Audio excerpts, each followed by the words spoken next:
generasi cashless, kembali lagi nih dengan Vera. Sekarang Vera berada di FRG Cycling, Famindo Roda Gemilang. Nah, Vera tuh datang ke sini mau ngapain tau nggak? Vera tuh pengen bike fitting karena setelah beberapa bulan saya menggunakan road bike, itu tuh baru merasakan punggung saya tuh berasa pegel dan nyeri.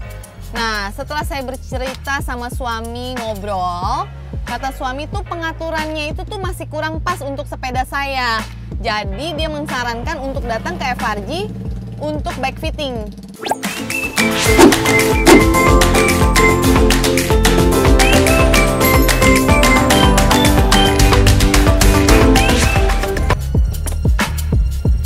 Guys, jangan lupa patuhi protokol kesehatan. Jadi sebelum masuk kita pakai masker dulu. Let's go, ikutin Vera. Yuk, kita cuci tangan dulu ya sebelum masuk. Oke. Kita cek suhu. Aman.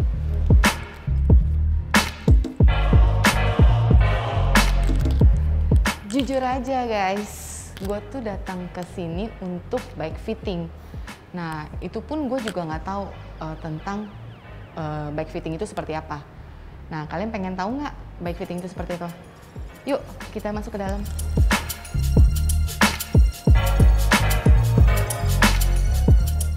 Tempatnya enak banget, generasi cashless. Halo Niko. Halo. Kembali lagi nih Vera nih dari Ukepo. Nah, kali ini generasi cashless, sepeda Vera sudah ada di sini. Vera mau bike fitting di FRG dengan Niko. Niko itu sebagai apa kalau untuk bike fittingnya? Ya, di sini saya sebagai bike fitter, spesialis bike fitting di FRG. Oh, terus boleh tahu itu kenapa ya harus bike fitting kalau sudah pakai sepeda road bike gitu? Oke, pertama-tama kita harus pahami dulu apa itu bike fitting. Jadi bike fitting adalah proses adjustment badan terhadap sepeda yang sudah dipunya. Maupun lebih punya itu nggak masalah. Jadi tujuan utamanya adalah untuk mencari titik optimal atau sweet spot. Jadi pengendara dan sepeda dapat menyatu dengan baik, tidak ada cedera dan nyaman mengendarainya. Boleh tahu nggak sih itu Niko, bagaimana tahap-tahap proses untuk bike fittingnya yang dilakukan sama Niko dan FRG Cycling pakai alat ini nih? Ini kan alatnya canggih banget ya, Yes, komputer betul. sistem banget ya. Betul. Jadi bike fitting di FRG Cycling ini menggunakan STT system, yaitu pengambilan dengan proses 3 dimensi. Ada kamera di 4 sudut ruangan untuk membaca pergerakan tubuh pengendara di atas sepeda. Itu. Nah, tahapannya apa sih yang awalnya itu? Misalkan kalau pengendaranya sudah punya sepeda dan belum pernah di fitting, yang pasti pertama kita lakukan adalah proses interviewing dulu. Seberapa lama sudah bersepeda, adakah problem atau injury, dan apakah cycling purpose yang mau dituju. Lalu yang tahap kedua adalah itu yang dinamakan assessment untuk mengetahui karakter badan di atas sepeda, seperti kelenturan kaki, kelenturan tangan, dan sebagainya. Dan kemudian yang ketiga adalah proses pembacaan data, recording menggunakan sistem 3D system ini yang namanya biomechanical data reading. Nah, setelah biomechanical data reading tersebut, maka akan didapatkan data untuk mengejas sepeda supaya sesuai dengan tubuh pengendara. Saat ini saya tuh pakai kondisi badannya tuh agak sedikit pegel di bagian punggung leher sini ya. Nah, makanya saya kemarin bicara sama suami, katanya udah ada di sini, makanya saya mau bawa sepedanya ke sini untuk di bike fitting sama Niko. Tepat banget. Karena mungkin penyakit atau sakit badan atau punggung disebabkan karena kurangnya setelan optimal di sepeda tersebut. Bukan berarti salah, tapi kurang tepat. Kurang tepat ya. Jadi saya berasa nyeri di sini aja sih. Betul banget. Jadi nanti akan kita baca dulu sesuai tubuhnya, sesuai karakter badannya, kelenturannya, kemudian di fitting ulang di sepedanya. Jadi langsung terasa juga manfaatnya. Generasi cashless. Nah, ini adalah tahap pertama yang dilakukan bike fitting oleh bike fitter oleh Niko. Nah, katanya dia mau interview saya nih. Oke. tahap pertama dari bike fitting ini adalah proses interviewing untuk mengetahui karakter pengendara atau pengalaman berkendara si rider tersebut. Nah, pertama-tama saya mau tanya dulu, pengalaman berkendara Cici Vera ini seperti apa ya? Atau pertama kali naik sepeda seperti apa, atau tahun berapa seperti itu? Oh, tahun 2020 akhir. 2020 akhir itu pertama-tama mengendarai sepeda apa ya kalau boleh tahu? Dulu pertama saya pakai mountain bike. Di rumah. Nah, setelah saya jadi brand ambassador di sini, saya menggunakan road bike. Lalu ketika pengalaman bersepeda Cici mulai dari tahun 2020 ini, adakah masalah atau problem atau injury terkait dengan bersepeda? Tidak ada. Saya belum pernah jatuh dari sepeda semenjak dari pakai mountain ke road bike. Waktu masih kecil sih pernah ya, Niko. Tapi nggak mempengaruhi di saat ini kan ya? Nggak ada. Nice. Yang terakhir sih, tujuan bersepeda Cici Vera ini apa? Untuk sekedar having fun atau mau lebih performanya lebih tinggi lagi untuk mengikuti balap? Ya, saya mau lebih agak naik performa saya. Saya biasanya goes itu 28 km per jam. Nah, saya pengen coba di 30 ke atas dan saya mau agak lebih nyaman aja goesnya. Itu aja sih. Bisa disimpulkan di sini tujuan berkendara Cici Vera adalah untuk meningkatkan performa dan kenyamanan juga ya. Betul. Terima kasih. Generasi cashless. Nah, tadi kan sudah kita tahap ke-1 ya. Nah, sekarang kita akan jalani tahap kedua, itu adalah assessment, tahap selanjutnya. Nah, apa boleh tuh tahu assessment itu, Niko? Yes. Tahap selanjutnya adalah assessment atau mengukur kemampuan badan. Jadi kita harus mengetahui dulu kemampuan badan pengendara dari segi kelenturan, dari segi posisi kanan dan kiri kakinya apakah sejajar, dan juga kemampuan nantinya muscle atau otot di atas sepeda itu seperti apa. Gitu. Berarti saya tiduran di sini dan akan cari tahu ya, kelenturannya ya. Sekali. Mulai dari tahap pertama itu dari posisi duduk, posisi berdiri dan posisi terlentang untuk mengetahui beberapa parameter di tubuh kita. Seperti itu. Tetap stay tune Generasi Cashless, lihat Vera di assessment ini, tahap selanjutnya.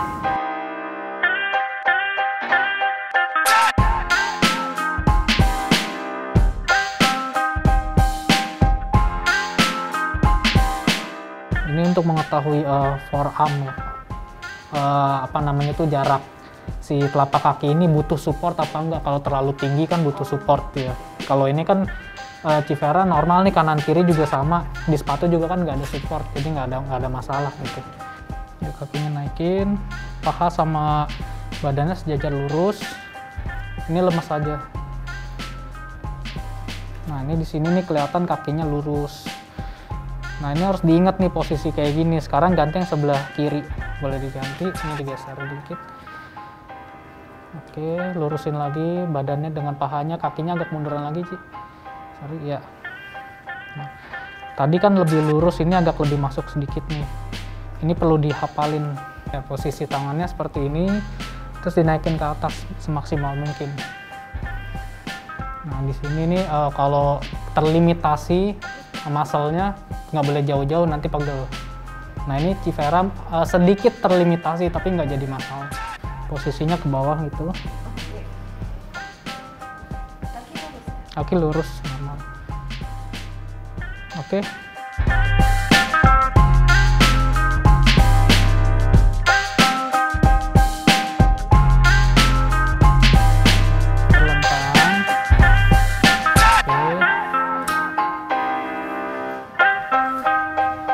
Terus ini peluk lututnya, kedua lutut dipeluk pakai tangan.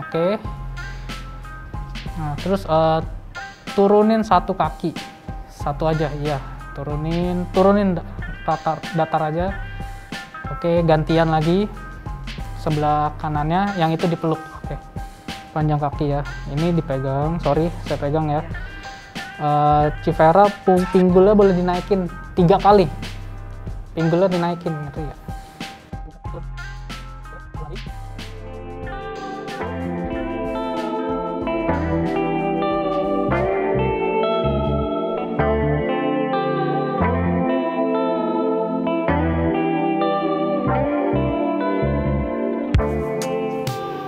Oke, turun sekali, naik lagi. Kakinya boleh dirapetin, sorry. Ya. Oke. Turun lagi sekali lagi. Naik lagi. Oke, turun, naik. Oke, stop. Oke, nice, cukup. Nah, tadi kan kalian sudah lihat kan tahap yang kedua. Nah, sekarang ini tahap yang utama katanya. Tahap ketiga adalah pre-fitting. Tadi kan kita sudah ngikutin assessment-nya yang dari Niko ya, tahap kedua. Nah, sekarang tahap utama kita pre-fitting. Yuk, tetap stay tune, liatin Vera. Ya, mulai naik sepeda.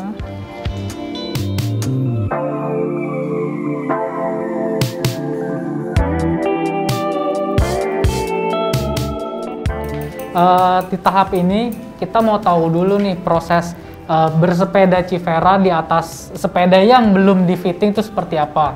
Nah, yang pertama adalah proses penempelan marker. Oh, ini apa? Marker. Ini untuk membaca data di setiap titik tubuh Civera yang esensial, yang kemudian nanti dibaca tanpa pakai kabel?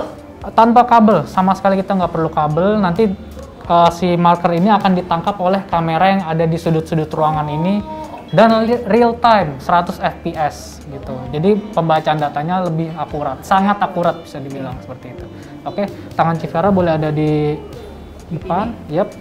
Ini saya mulai tempel-tempel marker ya.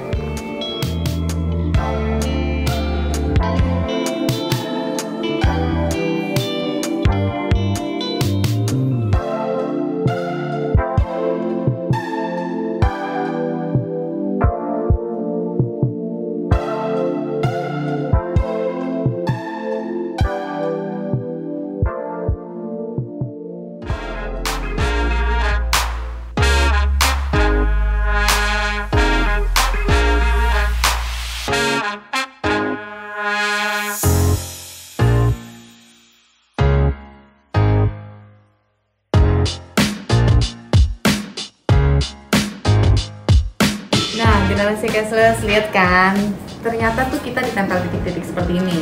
Tapi kalian juga harus persiapan ready pakai cycling jersey dan big shotnya, celana ini ya, terus dengan sepatu klip. Nah, jadi udah harus bawa ini untuk di bike fitting biar seperti kita lagi bersepeda. Tetap stay tune.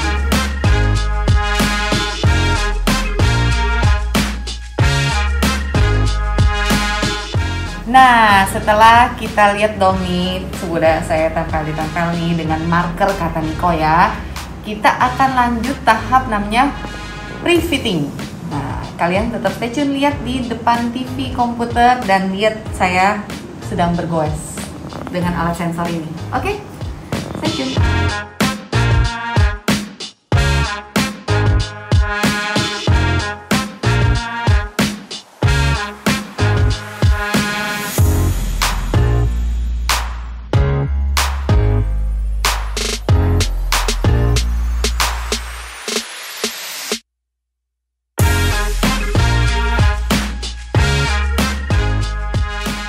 Guys, udah lihat kan tadi Vera pre-fitting. Nah, ini nih sensor-sensor ini sudah pasang di tubuh Vera. Nah, keluarlah hasilnya nih. Lihat guys di monitor TV ini. Nah, boleh tahu nggak nih Niko, apa sih ini angka-angka ini nih? Ada minus 0, ada right, ada minus 3, terus kenapa bisa sampai seperti ini, ada 78, 92. Boleh tahu angka-angka ini apa sih kelebihan dan keuntungan buat badan saya?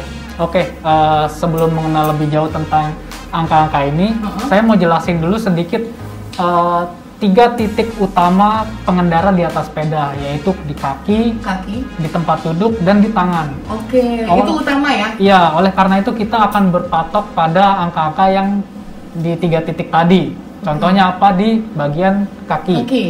Kaki ini kita harus lebih concern terhadap si ankle flexion-nya ini. Jadi flexing si ankle ini ada referensinya sesuai dengan kaidah dari STT system ini sendiri. Di sini referensinya ada 90 sampai 100 derajat. Nah, sedangkan pembacaan data di Cifera yang barusan tadi pre-fitting sebelum kita adjust sepedanya di angka 87 dan 92. Di sini terlihat angkanya sedikit out of reference. Nah, ini yang nanti akan kita coba adjust satu persatu. Oh, jadi saya kanan kiri ini berbeda ya? Berbeda gitu sedikit, ya? Sedangkan di left saya itu 92, sedangkan di right keluar hasilnya 87. Betul. Dan harusnya 90 sampai 100 normalnya. Ya, normalnya, betul. Lalu yang kedua adalah di ini atau di lutut. Di sini referensinya 140 sampai 145 derajat. Nah, kebetulan datanya Cifera di sini bagus nih, 141 kiri dan 141 kanan, masih masuk referensi. Itu normal tuh, berarti itu, stabil ya, kanan kiri sama ya? Bisa dibilang cukup optimal. Seperti itu ya. Lalu yang ketiga adalah di bagian hip to shoulder tilt. Oh, itu duduk. Jadi posisi angle antara tempat duduk dan punggung. Di situ akan membentuk derajat kan. Nah, di situ ada angkanya, referensinya itu 40 sampai 50. Nah, di sini angkanya adalah 48 derajat. Hampir menyerupai di referensi yang ada di sistem. Itu nggak ada masalah juga. Setelah dari hip to shoulder tilt, lalu muncullah angka hip to shoulder to waist. Artinya dari pinggul, bahu dan lengan tangan itu membentuk sudut di bagian atas. Sudut di bagian atas ini yang referensinya adalah 80 sampai 90 derajat. Gitu. Nah, di sini datanya sih masih 84 derajat. Yang ini mungkin kita abaikan saja. Di sini juga datanya masih masuk ke referensi. Gitu. Nah, 3 poin itu aja yang kita perlu ketahui bersama. Di sini indikasinya adalah karena knee flexionnya sudah normal dan ankle flexionnya sedikit out of range, artinya sebelah kanan ini masih di bawah referensi. Ini kita butuh pengejasan sedikit di bagian cleat, sepatu, dan saddle height. Setting di sepedanya, kita naikkan dulu saddlenya sekitar 8 mili dan kita coba pembacaan data lagi. Nah, gimana sih cashless? Nah, tadi kan kita sudah tahap pre-fitting, sekarang keluarlah hasil seperti itu yang tadi kalian lihat. Kita sekarang mau di adjustment sama Nico setelah keluar hasilnya. Tetap stay tune.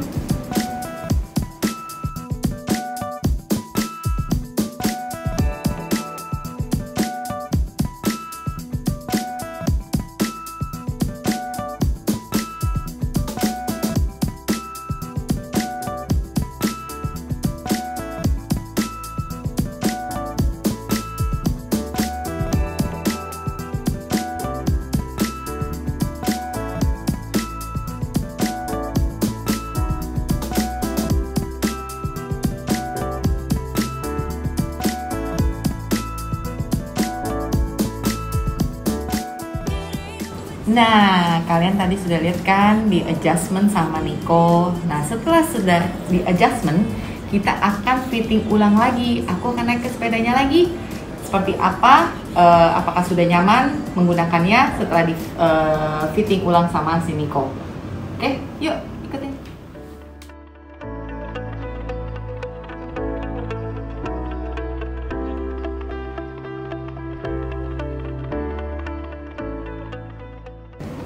Guys, setelah saya fitting ulang ya kan, tadi di adjustment sama Nico, juga setelah fitting ulang lagi nih, wow, bener-bener berasa nyaman banget. Goesnya tuh tidak ada rasa, mungkin baru sebentar pun juga udah berasa sedikit ya. Nanti akan saya coba untuk bergoes di luar 1-2 kilo ya. Apa sih rasanya setelah kita di fitting ulang dengan sistemnya dari bike fitting FRG ini. Nah, tetap stay tune. Lihat hasil aku nih, cus ke monitor. Oke, terlihat ya di sini Cifera. Tadi angka kanan dan kiri ini kan terlampau beda jauh dan tidak masuk ke referensi. Sekarang sudah lebih rapi datanya, sudah lebih nyaman juga. Setelah di adjustment ya sama Niko ya. Betul banget. Ini contohnya di ankle flexion ini rata-rata di 90-an derajat, yang ini udah oke banget. Udah masuk ke referensi tadi ini 90 derajat atau 100 derajat. Berarti itu left and right itu kalau kita itu nggak terlalu harus yang sama ya. Betul. Yang penting memasuki data referensinya ya. Betul. Di situ. Dan juga kan kita bisa kelihatan dari mata kan, dari kanan dan kiri nggak ada perbedaan yang terlampau jauh atau yang abnormal sekalipun, itu nggak ada. Jadi itu udah termasuk aman banget. Udah termasuk aman ya. Gitu ya. Lalu lanjut ke tadi yang ke bagian lutut ya, knee flexion. Referensinya adalah 140 sampai 145 derajat. Nah, di sini juga masuk ke referensi dengan nilai yang sangat bagus nih. Udah ideal. Sesuai dengan tadi pas saat kita assessment, terlihat juga kan mungkin ada limitasi di bagian kaki atau enggak. Kebetulan Civera nggak ada limitasi sama sekali. Jadi kita bisa masukkan ke referensi yang optimal. Seperti itu. Nah, tadi saya juga jelek di itu ya. Di bagian pundak punggung ya. Hip shoulder. Betul, di hip shoulder wrist. Jadi antara pinggul, pundak dan lengan tangan. Nah, sekarang data Civera ini hasil sangat baik nih di 85 derajat dan 86 derajat. Rata-rata 85 derajat lah ya. Gitu. Ini referensi di sepeda road bike juga 80 sampai 90 derajat. Kita ambil titik tengahnya, kita cari sweet spotnya, ketemulah hasil seperti ini. Itu termasuk sangat baik.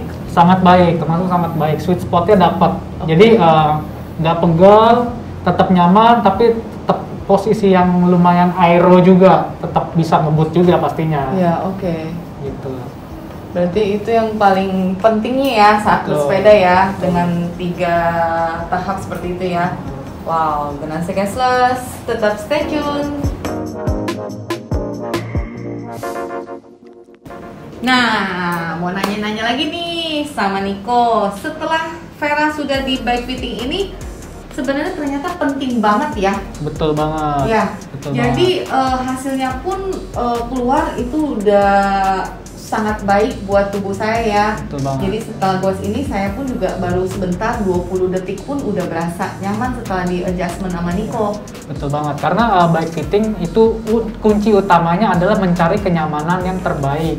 Bukan untuk kebut-kebutan, bukan untuk bike fitting supaya lebih kuat, supaya lebih bertenaga. Itu persepsi yang salah. Yang utamanya adalah kenyamanan. Ya, untuk di tulang punggung belakang, kaki, tangan ya, sampai seluruh tubuh lah ya. Jadi ini penting banget ya. Betul banget. Jadi kalau kalian Ganassi Cashless mau beli sepeda di sini atau beli sepeda di luar, mau bike fitting, datang ke FRG Cycling. Famindo Roda Gemilang di Ruko Geraha Raya. Ayo tetap stay tune, ikutin Vera, coba 2 kilo goes di daerah sini. Cus, kita cobain. Niko.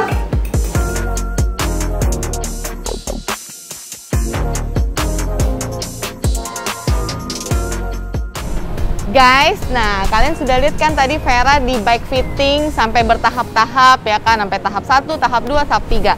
Nah, sekarang Vera akan cobain beberapa putaran yang ada di sini ya, dekat depan showroom FRG Cycling. Kita coba 2 kilo untuk putar menggunakan sepeda yang sudah di bike fitting. Stay tune.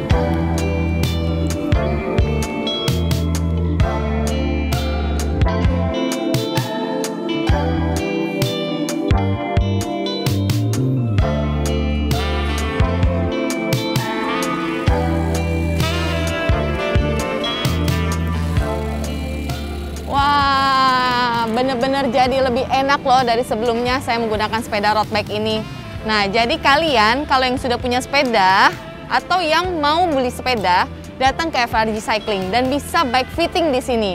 Menggunakan sepeda apapun kalian bisa bike fitting. Oke, tetap like, comment, dan subscribe. Yuk Indonesia. Bye-bye.